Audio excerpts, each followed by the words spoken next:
یعنی جسے ہم لوگ ہماری زبان میں مذاق کہتے ہیں، مزاحیہ اسلوب جو ہے یہاں شاعر نے اپنایا ہے. اور اسی طرح سے چند شاعری کے نمونے ہیں، وہ ایک دو تین شعر بھی جو ہے میں آپ کو پڑھ کر سناتا ہوں. ایک ذرا سی جو وراثت آ گئی، بھائیوں میں اب بغاوت آ گئی. واہ واہ.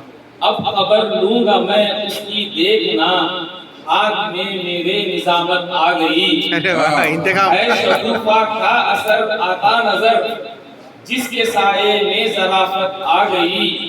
ساس کے آنے سے وہ ادھم مچا، یوں لگا گھر میں قیامت آ گئی.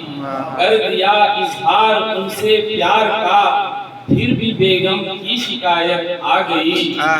جس پہ مرتے تھے جوانی میں صدا، وہ بنی بیوی مصیبت آ گئی. اس کے بھائی نے پٹائی جم کی، ہاتھ ٹوٹا تو شرافت آ گئی. جب سے آئی ہے پڑوسن ایک حسین، دل میں تب سے ہی شرارت آ گئی. تو یہ ہماری ایک شاعری کا جو ہے ایک نیا اسلوب ہے، جو میں شاعری کا بھی ایک اسلوب ہے، اسی طرح سے جو ہے میں نثر کا تھوڑا پارا آپ کو جو پڑھ کر سنایا تھا وہ بھی ایک نثر. تو اسے ہم کیا کہتے ہیں شاید آپ لوگوں کو معلوم ہے. اس طرح کی نثر